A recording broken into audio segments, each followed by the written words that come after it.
দেখছেন যে আন্দোলনকারীরা ভুয়া ভুয়া স্লোগান দিচ্ছে পুলিশকে।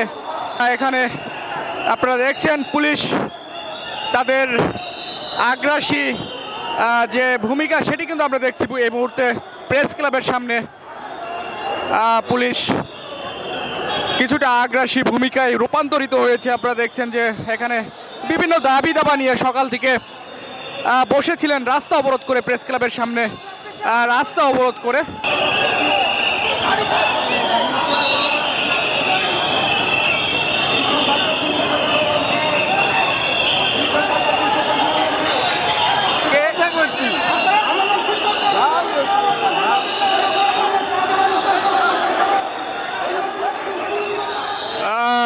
আমরা এই মুহূর্তে দেখছি প্রেস ক্লাবের সামনে একটি নারকীয় একটি অবস্থা। আপনারা দেখছেন শিক্ষকদের দাবি রাস্তা অবরোধ করেছিলেন প্রেস ক্লাবের সামনে।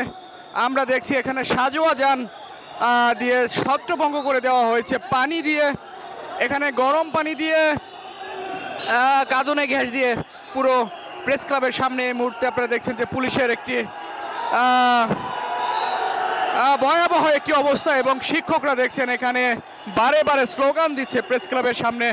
এই মুহূর্তে একটি ভয়াবহ অবস্থা আপনারা লক্ষ্য করছেন পুলিশের। এখানে আপনারা দেখছেন পুলিশ তাদের আগ্রাসী যে ভূমিকা সেটি কিন্তু আমরা দেখছি এই মুহূর্তে প্রেস ক্লাবের সামনে। পুলিশ কিছুটা আগ্রাসী ভূমিকায় রূপান্তরিত হয়েছে। আপনারা দেখছেন যে এখানে বিভিন্ন দাবি দাবা নিয়ে সকাল থেকে বসেছিলেন রাস্তা অবরোধ করে, প্রেস ক্লাবের সামনে রাস্তা অবরোধ করে।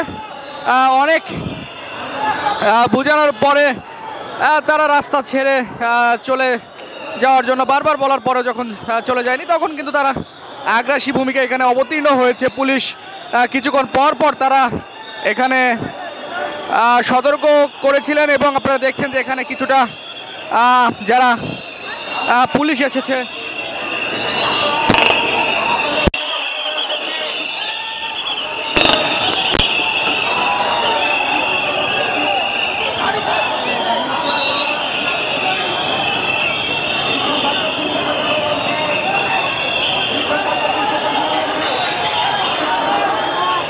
শুধু আপনারা দেখছেন এখানে পুলিশ প্রেস ক্লাবের সামনে আন্দোলনকারী শিক্ষকদের উপরে আগ্রাসী ভূমিকায় অবতীর্ণ হয়েছে এবং সাজোয়া যান নিয়ে সামনের দিকে আসছে। কিছুক্ষণ আগে এখানে কাঁদনে গ্যাস এবং পানি নিক্ষেপ করে ছত্রভঙ্গ করে দেওয়া হয়েছে।